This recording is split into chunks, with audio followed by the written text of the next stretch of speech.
জান্নাত কোথায় আমরা জানি না, জান্নাত কোন দিক আমরা সেটাও জানি না। আল্লাহ কোরআনের আরেক জায়গায় বলেন ওয়াতাসিমু বিহাবলিল্লাহ, তোমরা কোরআনকে মজবুত করে আঁকড়িয়ে ধরো। প্রথমে আমাদের জানার দরকার আমাদের আসল ঠিকানা হলো জান্নাত, আমাদের আসল বাড়ি হলো জান্নাত। সেই জান্নাতে আমাদেরকে যাইতে হবে। জান্নাত কোথায়?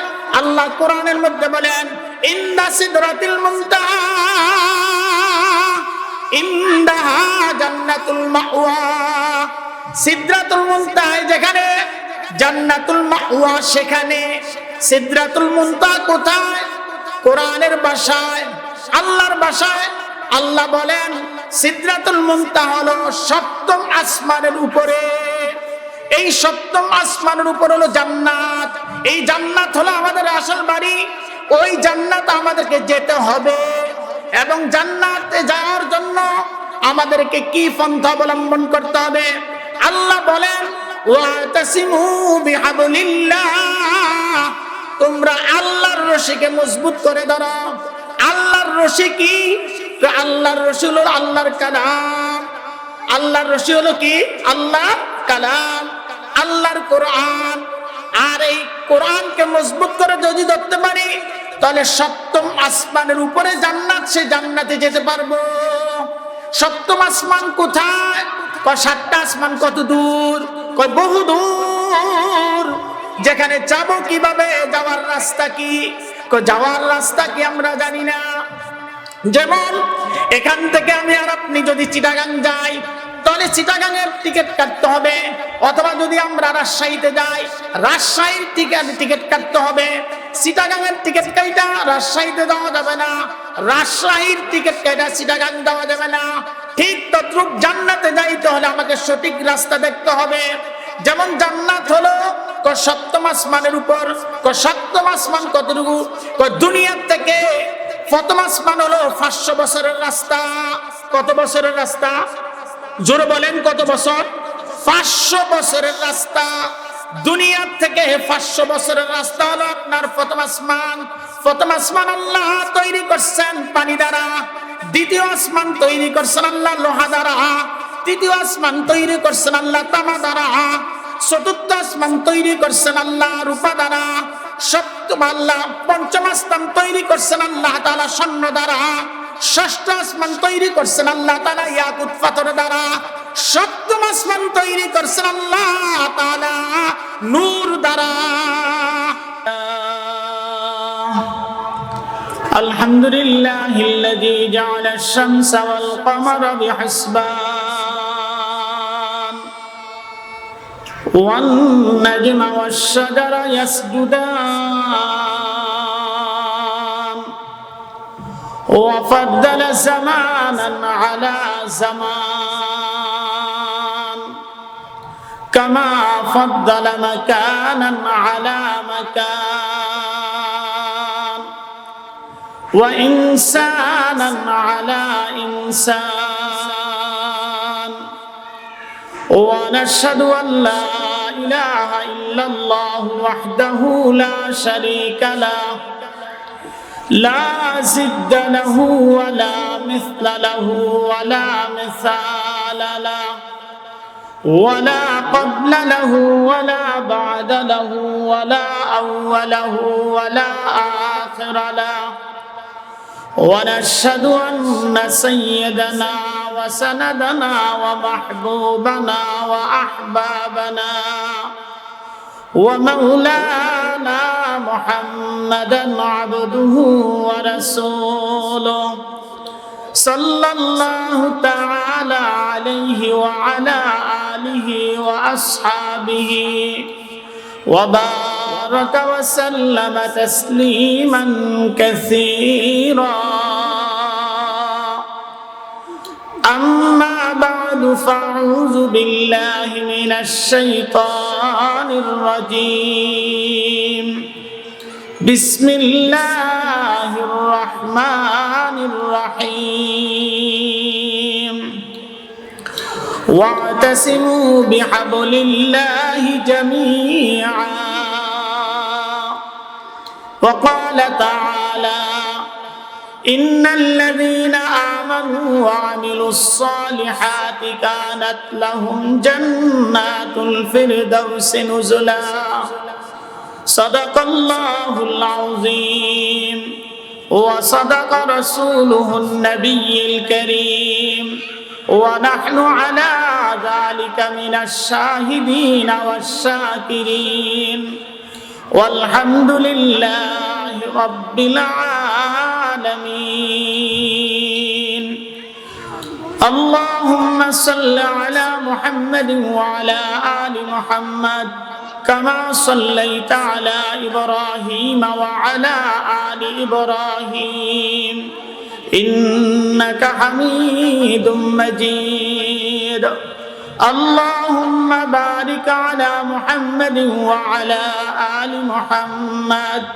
كما باركت على إبراهيم وعلى آل إبراهيم সম্মানিত সভাপতি বাংলাদেশের ঐতিহ্যবাহী দ্বীনি প্রতিষ্ঠান জামিয়া রহমানিয়া আজিজিয়ার সম্মানিত প্রধান মুফতি হযরত মাওলানা মুফতি হিফজুর রহমান সাহেব দামাত বারাকাতুল আলিয়া আজকের মাহফিলের প্রধান অতিথি যিনি কিছুক্ষণ পরেই আমাদের সামনে উপস্থিত হবেন অনল বশির এবং অত্যন্ত আল্লাহওয়ালা মানুষ যোগশ্রেষ্ঠ বুজুর্গ হযরত মাওলানা মুফতি আব্দুল বাতিন কাসমি দামাত বারাকাতুল আলিয়া আজকের মাহফিলের অন্যতম বক্তা যিনি বয়ান করে গেছেন মুফতি আরিফ বিন হাবিব সহ অন্যান্য উলামায়ে কেরাম আমরা আল্লাহর দরবারে শুকর আদায় করি যে আল্লাহ আমাদেরকে সমাজ থেকে বাছাই করার পরে রজব মাসের জুমার দিন দিবাগত রাত্রিতে 2025 সনের আপনার প্রথম জুমার দিন দিবাগত রাত্রিতে দিনই একটা মাহফিলে আমরা আসতে পারলাম বা বয়ান শুনতে পারলাম মায়দা এইজন্য মহান মালিকের দরবারে শুকর আদায় করে আলহামদুলিল্লাহ। সম্মানিত উপস্থিতি, এই মাহফিলগুলা আল্লাহর কাছে এত দামি, এত মূল্যবান, যে মূল্য যেই দাম দুনিয়ার জগতে আমরা বুঝতে পারবো না, পরকালে একসময় আফসোস করব যে এই দ্বীনি মাদারিসগুলা দ্বীনি মাহফিলগুলা যে কত বড় গুরুত্বপূর্ণ, কত বড় গুরুত্বপূর্ণ একটা এই দ্বীনি মাহফিলগুলা। কিন্তু আফসোসের বিষয় আজকে যদি 31 নাইট উদযাপন উপলক্ষে 2025 উদযাপন উপলক্ষে এখানে কোনো গানের আয়োজন করা হয়তো অথবা কোনো গায়িকা আনা হয়তো তাহলে লোকে লোকারণ্য হয়ে যেত। কিন্তু দ্বীনি মাহফিল যদিও ছোট্ট কিন্তু এটার দাম আল্লাহর কাছে অনেক বড় দামি। এই মাহফিলে যারা আসবে, এই মাহফিলে যারা বয়ান শুনবে, এই মাহফিল এর যদিও দোষ ধরার জন্য আসুক, দেখার জন্য আসুক, বুখারী শরীফের হাদিস দ্বারা প্রমাণিত আল্লাহ রাসূল সাল্লাল্লাহু আলাইহি সাল্লাম বলেন এই মাহফিলের বরকতের উসিলা করে আল্লাহ তাআলা তাকে মাহফিল সমাপ্ত হওয়ার পূর্বে তার জিন্দেগীর গুনাহগুলো মাফ করে দেন। কিন্তু আফসোস আমরা এটার দাম বুঝি না। এই মাহফিল হলো আপনার সুয়ের মতো, আর গান বাজনা এবং আড্ডা চার দোকানে বসে গল্প গুজব গুলা ওগুলো হলো আপনার কেসির মতো। সুয়ের কাজ হলো টুকরা টুকরা কাপড় গুলাকে একত্রিত করে সুন্দর একটা জামায় পরিণত করে দেয়, সুন্দর একটা আপনার বিছনার চাদরে পরিণত করে দেয়, সুন্দর একটা আপনার সামিয়ানা তৈরি করে দেয়।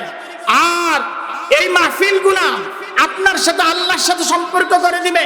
এই মাহফিল গুলা বেনামাজিকে নামাজি বানিয়ে দিবে, বেপর্দাশীল নারীদেরকে পর্দাশীল বানিয়ে দেয় এবং বিপদগামী সন্তানদেরকে আপনার ইহদিনাস সিরাতাল মুস্তাকিমের উপর পরিচালিত করার তৌফিক দান করে।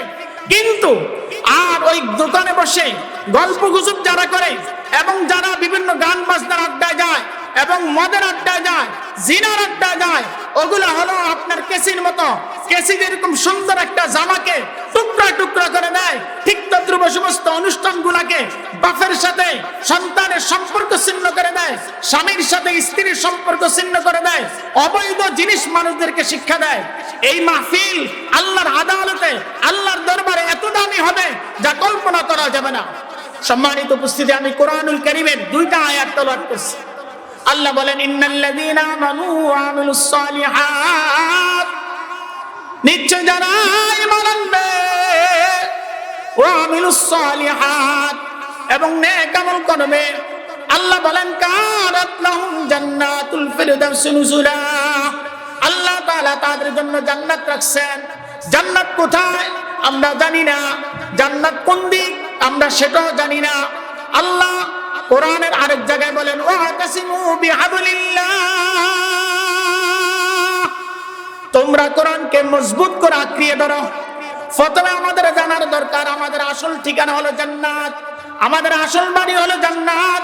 সেই জান্নাতে আমাদেরকে যাইতে হবে। জান্নাত কোথায়? আল্লাহ কোরআনের মধ্যে বলেন ইন্না সিদরাতিল মুনতাহা ইনদাহা জান্নাতুল মাওয়া। সিদরাতুল মুনতাহা যেখানে, জান্নাতুল মাওয়া সেখানে। সিদরাতুল মুনতাহা কোথায়? কোরআনের ভাষায়, আল্লাহর ভাষায় আল্লাহ বলেন সিদরাতুল মুনতাহা হলো সপ্তম আসমানের উপরে। এই সপ্তম আসমানের উপর হলো জান্নাত। এই জান্নাত হলো আমাদের আসল বাড়ি। ওই জান্নাত আমাদেরকে যেতে হবে, এবং জান্নাতে যাওয়ার জন্য আমাদেরকে কি পন্থা অবলম্বন করতে হবে? আল্লাহ বলেন ওয়াতাসিমু বিহাবলিল্লাহ, তোমরা আল্লাহর রশিকে মজবুত করে ধরো। আল্লাহর রশি কি? আল্লাহর রশি হলো আল্লাহর কালাম। আল্লাহর রশি হলো কি? আল্লাহর কালাম, আল্লাহর কোরআন। আর এই কোরআনকে মজবুত করে যদি ধরতে পারি তাহলে সপ্তম আসমানের উপরে জান্নাত, সে জান্নাতে যেতে পারবো। সপ্তম আসমান কোথায়? কয় সাতটা আসমান। কত দূর? কয় বহু দূর। যেখানে যাবো কিভাবে, যাওয়ার রাস্তা কি? কয় যাওয়ার রাস্তা কি আমরা জানি না। যেমন এখান থেকে আমি আর আপনি যদি চিটাগাং যাই তাহলে চিটাগাংয়ের টিকিট কাটতে হবে, অথবা যদি আমরা রাজশাহীতে যাই রাজশাহীর টিকিট কাটতে হবে। চিটাগাংয়ের টিকিট কাটা রাজশাহীতে যাওয়া যাবে না, রাজশাহীর টিকিট কাটা চিটাগাং যাওয়া যাবে না। ঠিক তদ্রুপ জান্নাতে যাইতে হলে আমাকে সঠিক রাস্তা দেখতে হবে। যেমন জান্নাত হলো সপ্তম আসমানের উপর। সপ্তম আসমান কতটুকু? দুনিয়ার থেকে প্রথম আসমান হলো 500 বছরের রাস্তা। কত বছরের রাস্তা? জোরে বলেন কত বছর? 500 বছরের রাস্তা। দুনিয়ার থেকে 500 বছরের রাস্তা হলো আপনার প্রথম আসমান। প্রথম আসমান আল্লাহ তৈরি করছেন পানি দ্বারা, দ্বিতীয় আসমান তৈরি করছেন আল্লাহ লোহা দ্বারা, তৃতীয় আসমান তৈরি করছেন আল্লাহ তামা দ্বারা, চতুর্থ আসমান তৈরি করছেন আল্লাহ রূপা দ্বারা, সপ্তম আল্লাহ পঞ্চম আসমান তৈরি করছেন আল্লাহ তাআলা স্বর্ণ দ্বারা, ষষ্ঠ আসমান তৈরি করছেন আল্লাহ তাআলা ইয়াকুত পাথর দ্বারা, সপ্তম আসমান তৈরি করছেন আল্লাহ তাআলা নূর দ্বারা। কয়টা আসমান? আল্লাযী খালাকা সাবআ সামাওয়াতিন তিবাকা। আল্লাহর কোরআনের ভাষায় আল্লাহ বলেন আসমান হলো 7টা। আসমান কয়টা? বলেন জোরে বলেন কয়টা? 7টা। প্রথম আসমান পানি দ্বারা তৈরি করছেন, দ্বিতীয় আসমান আল্লাহ তৈরি। সম্মানিত উপস্থিতি, আমরা অত্যন্ত দুর্ভাগ্যবান। আমাদের আজকের প্রধান মেহমান শাইখুল হাদিস আল্লামা মুফতি আব্দুল বাতিন কাসিমি সাহেব। ওনার বয়ানের যে তাসির, উনি স্টেজে এসে বসছেন। আপনাদের হাতে এবং পায়ে ধরি ভাই, আপনাদের হাতে এবং পায়ে ধরি আপনারা অতি তাড়াতাড়ি আমাদের প্যান্ডেলে এসে উপস্থিত হন। হযরত স্টেজে এসে গেছেন। হযরতের আরেকটা মাহফিল আছেন না, হযরতের বয়ান শোনার জন্য ওলামায়ে কেরামরা ভরে যান। আজকে আমরা যেহেতু প্রথম মাহফিল ওনারা করতেছেন, এটা ভাগ্যের ব্যাপার, হয়তো এটা ঠিক আছে। জনাব সম্মানিত উপস্থিতি, আমাদের আশেপাশের এলাকার যারা আছেন সবার নিকট আবেদন করতেছি ভাই, আজকের মাহফিলের প্রধান অতিথি বিশিষ্ট আলেমে দ্বীন এবং মানুষ দ্বারা যারা জালেমের জুলুম দ্বারা যিনি নির্যাতিত হয়েছিলেন, তিনি হলেন শাইখুল হাদিস আল্লামা মুফতি আব্দুল বাতিন কাসিমি সাহেব দামাত বারাকাতুল্লাহ আলিয়া। স্টেজে উপস্থিত হয়ে গেছেন। হযরত এখনই বয়ান শুরু করবেন। হযরতের বয়ান ত্রাণায় দেওবন্দে পড়েন, দিল কেড়ে নিয়ে যায়। ওনার বয়ানের যে তাসির, ওনার যে মুনাজাত,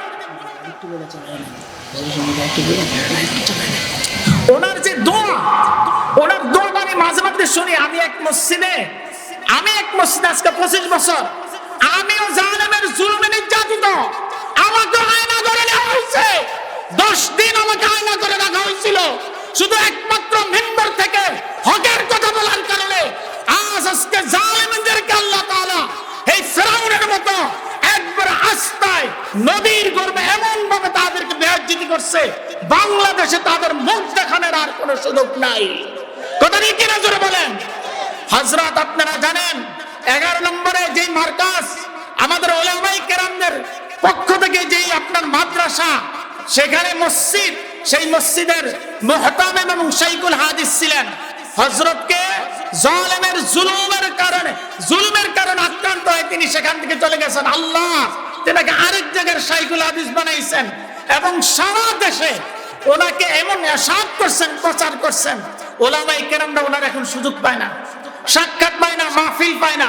ওনার যেই আপনার দরদ মাখা মুনাজাত এবং দরদ মাখা যে তারানায় দারুল উলুম দেওবন্দ, আল্লাহ মনে হয় যে টপ টপ করে মানে আসমান থেকে মনে নাজিল হচ্ছে। ওনার মুনাজাতের মধ্যে এমন একটা রহমত নাজিল হয়। হযরত উপস্থিত হয়ে গেছেন, বয়ান করবেন। আমি বলছিলাম কি জান্নাত দিবে, জান্নাতে আপনাকে আমাকে যাইতে হলে আল্লাহর রশি কোরআনকে মজবুত করে ধরতে হবে, কোরআনের সাথে সম্পর্ক রাখবেন, মাদ্রাসাতুন নূরের সাথে সম্পর্ক রাখবেন, মসজিদের সাথে সম্পর্ক রাখবেন, উলামায়ে কেরামদের সাথে সম্পর্ক রাখবেন। ইনশাআল্লাহ আল উলামা ওয়ারাসাতুল আম্বিয়া, উলামায়ে কেরাম হলেন নবীদের ওয়ারিস, নবীদের ওয়ারিস উলামায়ে কেরাম। উলামায়ে কেরামদের কাতারে যদি আপনারা উলামায়ে কেরামদের সাথে যদি সম্পর্ক রাখেন, আল্লাহ উলামায়ে কেরামদেরকে ময়দানে মাহশরে আল্লাহ তাআলা চাদর দ্বারা ঢাকা তাদের দুষ্টুমি মাফ করে জান্নাত দিবেন। উলামায়ে কেরামদের সাথে ইনশাআল্লাহ আপনারা জান্নাতে যাবেন।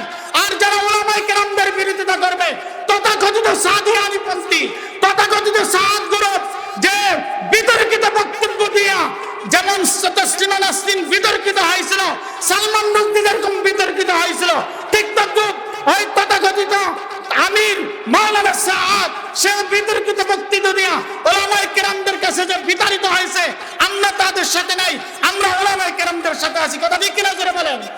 নারায়ে তাকবীর, জোরে বলেন নারায়ে তাকবীর। জনাব মুফতি আব্দুল বাতিন কাসিমি সাহেব জিন্দাবাদ, জিন্দাবাদ। আজকের এই মাহফিলের প্রধান একজন মুফতি, উনি আজকের মাহফিলের সভাপতি। উনি এমন এক কিতাব লিখছেন, বিশ্বের কোন আলেম এই মত বড় কিতাব লিখতে পারে নাই, আরবিতে লিখছেন। 30 খণ্ড না 36 খণ্ড এই শাইখুল রহমানিয়ার শাইখুল হাদিস আপনার এবং প্রধান মুফতি হিফজুর রহমান সাহেব হুজুর। কাজেই এখানে উলামায়ে কেরামদের মজলিস। আমি এখন হযরত যেটা আসা গেছেন, হযরতের আরেকটা প্রোগ্রাম আছে, হযরত এখন অত্যন্ত গুরুত্বপূর্ণ বয়ান পেশ করবেন। আমি এখানে সমাপ্ত করলাম। ওমা আলাইনা ইল্লাল বালাগ।